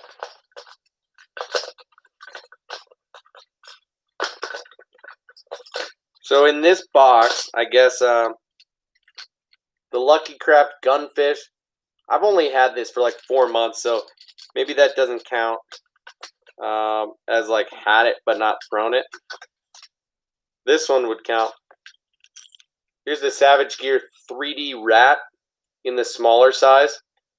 As you can see, it's got just one treble on it. And yeah, I throw the Spro Rat a lot more frequently than this bait, but every now and again you can find these baits cheap, and I did. So I picked up, a small one and a big one, and I throw the Spro ones a lot, but I don't throw the Savage Gear one for whatever reason. I definitely have some poppers that I haven't thrown.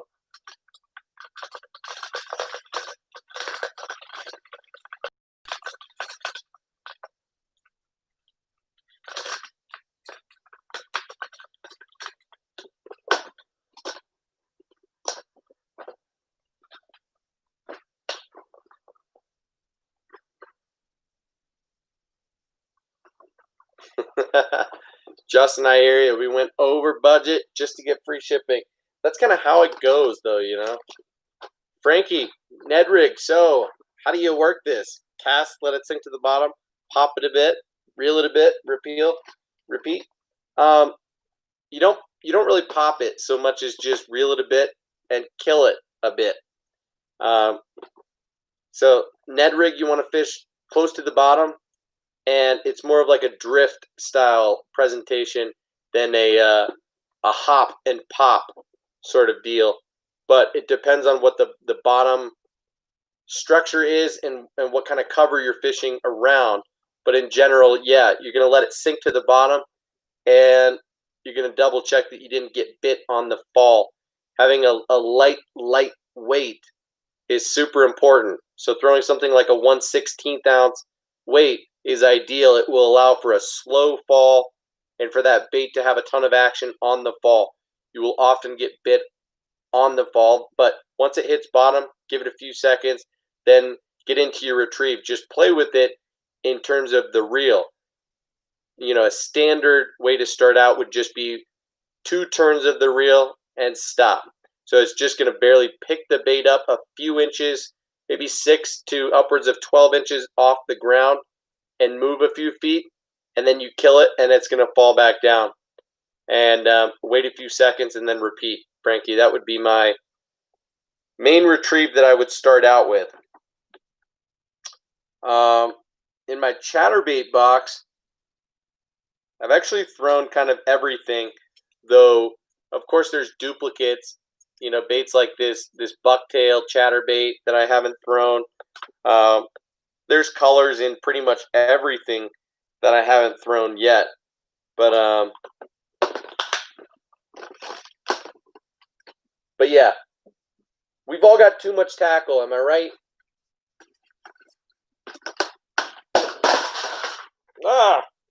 But whoever said too much tackle was a bad problem, guys? Riley says, Tyler, do you know anywhere that has Strike King coffee tubes? Been looking anywhere. Can't find them. What? Yeah. Discount Tackle has them. Pretty sure.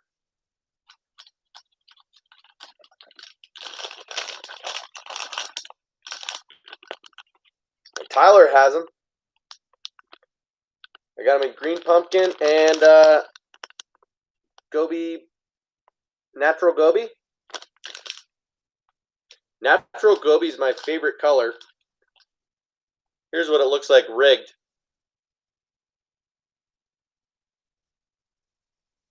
Green pumpkin top and that like sand bottom. Freaking love that. So coffee tubes are sweet little tube, 3.5 inch standard tube. I've showed you guys how I like to play around.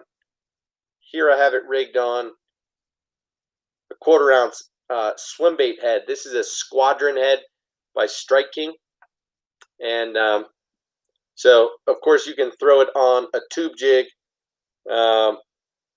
You can rig these weedless. I recently picked up these tube weights from Gary Yamamoto, and check this out. You throw that inside the tube, and then you can rig an EWG hook through the tube and rig it weedless with a weight inside the tube, so you don't have to have a bullet weight outside. So makes it that much more weedless. Pretty cool deal. So Riley, yeah, check out Discount Tackle. If they don't have them there, I'm positive you'd be able to find them on Van Dam Warehouse, but you shouldn't have to go to those lengths to find them. The coffee tubes are pretty common bait. I wouldn't think that you'd struggle to find them, but sorry to hear that. And you let me know if you do, because then I could just stock up on some, and I'll send them to you in kind of the next batch of whatever I end up sending you, okay? So, guys, I'm going to dip out of here. There's 7 people in here, 18 thumbs up. Really appreciate you guys and all your support. If you haven't already hit that thumbs up button, do that real quick before you head out of here. Give me suggestions on what you want to talk about in the next live stream. We are going to, Frankie, Van Dam Warehouse. Yeah, just like Kevin Van Dam and his brother. Van Dam. VANDAM. Van Dam. Kevin Van Dam. KVD, homie. You can usually find Strike King stuff discounted on Van Dam Warehouse. Though, I don't know why recently when I checked that wasn't the case anymore. So just peek around. Broke your reel, need a new one. Suggestions. What's your budget, Frankie?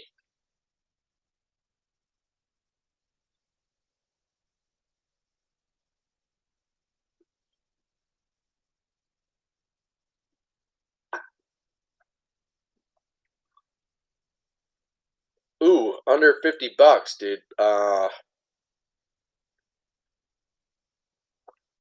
Man, I don't really throw much under $50. Are you baitcaster or spinning? I wish I knew what to tell you. $50.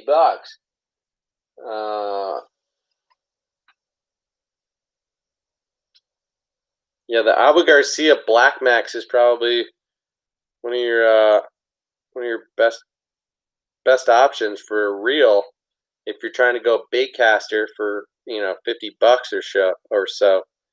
But spinning reel and rod needed.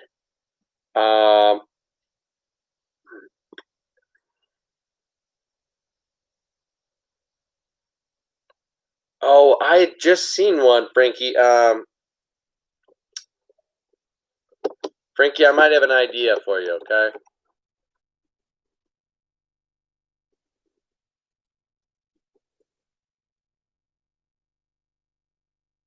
And I am off here in 5 seconds, but I want to tell you before I get off, because I was just checking these out the other day. But have you ever checked out Quantum?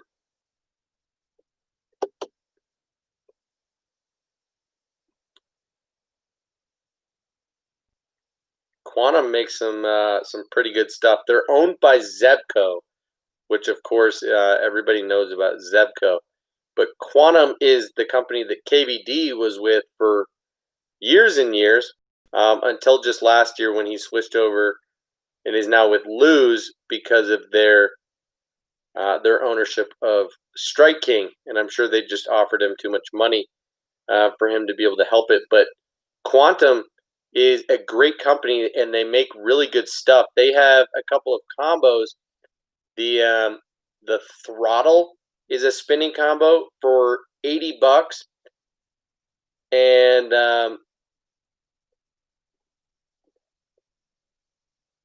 that's retail price. They also make one for $60 called the Drive, and you can save 25% from Quantum by using the code DIF25, and that's Darian is Fishing. Not sure if you know that guy, but Darian is Fishing lives near I think Lake Chickamauga, or no, Gunnersville, and he works at a boat shop, and he also does social media for a number of companies, and he works with Quantum, and he gets a 25%, has a 25% discount code. So if you use DIF25, you get 25% off of anything from Quantum. And so Quantum makes that throttle combo, and that's $80, and the Drive, which is $60. Both of those would be good options to look at. They're combos. So $80 minus 25%, we're talking $60. We're not that far off of your budget. And of course, if for $60 minus 25%, we're under your budget there. So, yeah, give that a peek. Quantum is a good way to go. I have one or two of their products and quite like them. The Quantum Drive at $60 might be the way for you to go, man. Minus that 25%. So they make one 5'6", 6 foot, 6 foot, 6'6", 6'6". You could get a 7 foot medium, or a 6'6" medium, or a 6'6" medium light. If you're wanting it to kind of do everything for you, I like that 6'6" medium.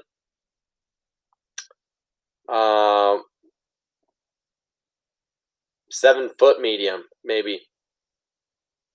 But that would be my recommendation to you, man.